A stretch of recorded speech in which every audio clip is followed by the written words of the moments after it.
This video is all about describing and understanding the limitations of conventional self-improvement techniques. Everything from energy healing to NLP to positive thinking to the law of attraction. My name is Brent Phillips. I am the founder and creator of the awakening dynamic system of energy healing and higher consciousness. And this is video number 3 of 9 in our series on movement feedback holography. And in this video, we're going to lay out for you a lot of the built-in fundamental limitations of the self-improvement, personal development techniques that you may have been using.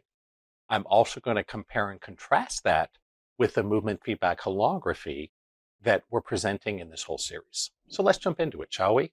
Awesome. First, we'll just lay out a little bit of terminology. If you've watched the other videos in this series, you know we talk about what's called the 3 generations of consciousness technologies. What does that mean? Well, it's pretty simple. There's 3 different kind of levels or generations of the techniques we've learned to improve ourselves. Now, I'm not going to spend a lot of time in that here. We talked about it a lot more in the last video in the series, which was number 2. I also have a whole lot of other stuff on YouTube and on my website so you can understand this. So we're going to go really fast for right now. Just big picture, first generation is positive thinking, law of attraction, that kind of stuff. Affirmations, mantras, focus on the positive, masterminds. The second generation starts to directly work with the subconscious mind. So hypnosis, NLP, Reiki healing, Psyche, things like that. Then we get into the third generation where there's really nothing like it. And as far as transformational processes, movement is kind of alone. There's really nothing else that even comes close or could be fairly compared. And so this is what happens with most of the first and second generation technologies. They can certainly help you to move forward. Is there value there? I think so. The trouble is they don't work for everyone, and they're kind of uneven in terms of what they can do and not do. As an example, I have worked for 20 years as a full-time energy healing practitioner, and I've learned all these different modalities and processes. Heck, I've even created my own system called Awakening Dynamics. I've worked with over 19,000 private session clients, and I've seen some patterns emerge. And this is what I see. When I was only using the first, second gen tools, things like Reiki healing, hypnosis, NLP, things like that. Did I have success with my clients? Absolutely. But it wasn't everyone and it wasn't everything. I found that maybe 10 to 15% of my clients experienced a life-changing miracle. That's cool, right? Absolutely. But it wasn't everyone. I found that maybe 80% of my clients got benefit from what they were doing with me. Often a lot of benefit, but it wasn't everyone. I also found that the more conventional energy healing, mind power stuff tends to work really well sometimes for physical health, emotional health, things like that. I have seen many thousands of genuine medical miracles with my clients and students just using the older style texts. So they have value. But again, they don't work for everybody. And there's certain issues they're not as powerful with. It's not as powerful for making money. It can work, and some people do make big breakthroughs, but it's a lot more rare. It also doesn't help to get you out of your head, which is really important. That if you're stuck in your mind, if you can't feel your body, if you're disconnected from what I call the quantum field, meaning the flow of the divine, then no matter what technique or process you use, it's going to be limited. It's not the fault of the process or technique, it's just the nature of it. That a human being is limited because we can't go underwater, at least not without technology. We can't go into outer space. Heck, we can't even climb the tallest mountains in the world without needing equipment. It's not a bad thing, it's just what it means to be human. So these other technologies are useful, but most of the benefits are typically limited more to health things rather than more esoteric issues like presence or career success or confidence. And my experience was this. I learned the conventional techniques and they helped me a lot. When I first came to this world of energy healing, I had had my arm paralyzed by a botched surgery. I went to see this healer named Terry. She cleared subconscious blocks for me for about an hour, did a healing, my elbow went pop, and oh my God, I had my life back. It was amazing. So I went, studied and practiced with her intensively, opened my own business about a year later, And that's what I've been doing ever since. And that was great. And it helped me a lot. It helped me to get off disability. It helped me to reduce my chronic pain from like a average of 7 or 8 on a scale of 1 to 10 every day down to like a 3. And that's a huge difference. I was able to make money. I was able to start dating. I was able to start exercising again. I regained some of my lost confidence. So it can do a lot, but it could only take me so far. The traditional energy healing mind power law of attraction, if I look at my income, there's a certain amount of money I made in the 90s as a software engineer. Then my income dropped when I was on disability. And then when I got back into the world with energy healing, I went right back to where it was. I started making exactly the same amount of money as a healer than I had as a software engineer. But it was hard to get past that. And I struggled, and I did all these clearings and downloads, and I spent all this time creating a 17-page manifestation, the perfect manifestation that would be guaranteed to make you rich. None of it worked. Instead, I ended up 5 years later being bankrupt and divorced and brokenhearted. And oh yeah, there were cancer and migraines and a lot of other fun stuff too. And then I met Carl Wolf, and he introduced me to movement. And this is when I stepped into the 3rd generation. I'm going to next discuss with you the differences between the 2nd, 1st gen techs and the 3rd gen, the movement. But first, I want to call out, if you like this video, if you want to see more, hit like, hit subscribe. It's really important, people. If you don't, I may not continue with this. Because if no one likes my videos, why am I here, right? So please like, click subscribe, send it to your friends. That would really help out. If you want to see a lot more videos coming every week for the rest of your life, do that. Probably be golden. Awesome. I also want to call out to everybody with this question. What issues have you worked on with the 1st, 2nd gen techs, meaning positive thinking, law of attraction, Psych K, NLP, hypnosis, any of that stuff? And where have you found they don't work for you? Maybe they work on health, but not money. I'd love to hear your experience, and I aim to personally answer every single comment and question on every video on this channel forever. So let us know. What have you worked with, positive thinking, law of attraction, etc., that didn't shift, where you felt frustrated or stuck? Would love to help you. Awesome. So let's talk about these differences. If we look at everything other than movement, including all these different modalities, the new age stuff, positive thinking, what we'll find is they're very focused on words and language. If you think about Think and Grow Rich, what does it tell you to do? Focus on positive thoughts. Use positive words, right? If you were to go learn emotion code or healing code or Psych K or something like that, you'd be searching for subconscious blocks using words. So it uses words and language, which is great in some sense because it allows you to laser focus on exactly the issue you're looking for. So it's both a blessing and a curse at the same time. As an example, let's say you called me and said, hey, Brent, I need an energy healing session. I'm allergic to cats. Would I be breaking out movement and quantum field and the 3G stuff? No, at least not right at first. Why? I know how to do that really easily with 2G tech. In fact, it's actually easier. Why? We're using words and language.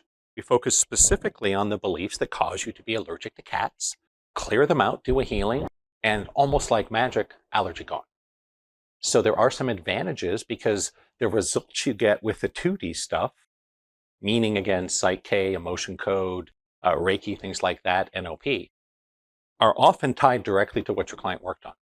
And that's great, especially if you're running a business. The 3rd gen is not like that. When you do movement, there really isn't such a thing as, oh, I'm doing movement to make more money, or oh, I'm doing movement to heal my arthritis, or oh, I'm doing movement to manifest a wonderful life partner. Doesn't work like that. We don't get to decide with our mind and words what we work on. We let the body, the higher self, decide. So that's one of the subtle differences. With 1st, 2nd gen techs, positive thinking, NLP, etc., your client feels like you're working on the issue because you're using words related to their issue. With movement, there is no such parallel. You don't get to pick what to work on. You simply do the movement and work with whatever comes up. So instead of directing the session from the mind and the ego, we're actually letting the body and the higher self do the work, which actually works much better. Try it and you'll see. But we want to be clear, there's upsides and downsides to everything. A difference here is that movement is symbolic and visual. The other modalities or more mind-focused, more about words. And this is really important because if you're a head case like I used to be, and almost all my high-level students used to be, you may not even realize how stuck in your head you are. And so when using a mind-centered modality, like the first, second gen technologies, it's going to be very limiting because it's all done in the mind. But if you're stuck in your head, your mind is the problem, not the solution. So giving your head more things to think about and imagine and visualize isn't going to work, or it's going to be very limited in results. We got to bypass that and work with your body and your higher self. The soul and the body, far more powerful. If you've seen some of my other videos on this channel, I talk about how we have 4 bodies: physical, emotional, mental, spiritual. And the spiritual body is absolutely the most powerful, followed by probably the emotional body, then the physical body, then the mental body. And so it's ironic that the mental body is the weakest. But nearly all the modalities out there for self-improvement, from positive thinking to most energy healing, is based in the mental body, using the mind. Think this, imagine that. And again, it's not wrong, it just can only take you so far. It's kind of like if you build a chariot, that's cool. It's a lot easier to get around in a chariot than it is walking everywhere, especially if you're carrying something. Absolutely. But there's a lot of places a chariot can't go. It can't climb a mountain. It can't cross a river. So we need to upgrade. And if we upgrade, then we can go more places. So again, there's nothing wrong with the chariot. It's great if you're a Roman or an Egyptian or something, fighting a battle in 300 BC. Not going to work as well in the 21st century. Same thing here. There's nothing wrong with the older methods and technologies. It's just they're limited in what they can do. They will never get you out of your head. Another big difference between these kind of traditional energy healing, mind power modalities and doing movement is this, that in a lot of the more traditional techniques and modalities, you're thinking this, you're imagining that. With the third gen, there is almost none of that. As an example, if I'm entraining you into the quantum field, which we'll talk about later in the series as part of movement. So here's what's going to happen. If I'm saying training you into the quantum field, which we'll talk about in a later video in this series, it's not a matter of, oh, imagine seeing this and imagine that. No. When I'm saying I'm going to turn on your ability to see auras, I mean that literally. You will see them with your physical open eyes. That's third gen work. It's not about imagination or any of that. It's about something you literally feel, see with your eyes, hear with your ears. So I don't expect you to believe in any of this. Just give it a shot. Have your own experience. I think you may be amazed at what will happen. And I want to say, if you want to experience this for yourself, check the description. There's some awesome links to my website. I got some upcoming events. For sure, you might want to check out my Healathon webinar, because there I will walk you through different versions of these technologies and actually do interactive processes. So you actually get to learn and experience both the second gen and the third gen, because they're both important, they're both useful. I really want you to learn and practice both because they have different value. That if you want to go from LA to Tokyo, one vehicle won't do it. Probably you're going to be in a car to get to the airport, on an airplane to fly across the ocean, and then into another car to get to your destination. So there's nothing wrong with the cars or the cab or the airplane, it's just they can't take you the whole way. Same thing here. Awesome. So the last thing I have to say here is that one of the reasons some of the conventional modalities don't work very well is because you're thinking too much. You're too smart. One of the things I learned when I became a full-time energy healing practitioner is that there are some people that are so easy to work with. There's a saying, all you got to do is blow on them and they'll heal. So there are some people, it doesn't matter what you do. You could smack them in the forehead. You could do Reiki. You could do Psyche. You could do movement. You could read them Shakespeare. It doesn't really matter. Some people are so embodied, so connected that just any little shift will heal them. A lot of young children are like this. A lot of animals are like this. But a lot of adult humans are not. And so if you're stuck in your mind, if you're thinking too much, even the most powerful conventional techniques have little impact. A great example would be Diksha. This was developed by Amma and Sai Baba, two of the most powerful spiritual teachers in the world. And here's what they found. It was a process for direct enlightenment or direct ascension. And when they first started using it in the rural and poor parts of India and Africa, It worked like magic. People were becoming enlightened. It was really that easy. It was amazing. And everyone was excited. They're like, oh my gosh, we're going to change the world. I knew a lot of people that went to India that went through the training to give Diksha, and they brought it to the West. And for the most part, nothing happened. And it's not the fault of the practitioners. It has nothing to do with that. It's that in the Western world, America, Western Europe, parts of Asia like Japan, it's not technically in the West, but shall we say the industrialized modern world, we're totally stuck in our heads. And so you could apply the exact identical process that worked beautifully to bring some struggling African farmer straight to enlightenment in 5 minutes. And you do it to 1,000 people in New York City and nothing happens. So this is what I want you to know. Movement can work where nothing else can. It can actually get you out of your head by getting that consciousness, this divine essence, back into your body where you've squeezed it out. Because this is what I found. The New Age world is full of people in seminars totally stuck in their minds, learning cool teachings, learning a cool technique that's not going to do anything for them. It's like giving someone a car that has no gas. It's nice, you can sit in it, maybe listen to the stereo, but it's not going anywhere. I found the same thing when I was doing pickup seminars when I was single. You go to the pickup seminar, they teach you how to stand, give you a pickup line, etc. But the guys that were in their heads, it did nothing for them, just like me. I went to the seminar, talked to girls, nothing happened. Zero. It was a disaster. Other guys that were more present, they were actually in their bodies, you show them how to stand, give them some new clothes and a line, and they're off and running to the life of the party. So I want you to know, if this is you, if you've struggled, if things don't work as well for you as they seem for others, great. You found the right teacher. I would love to help you get out of your head and show you the real you to unleash that I think you're going to absolutely love. That's all I got to say for right now. I'm signing off here from video number 3, and I'll look to see you very soon in video number 4 in this series on movement feedback holography. Until then, I am Brent Michael Phillips. Please take care and namaste.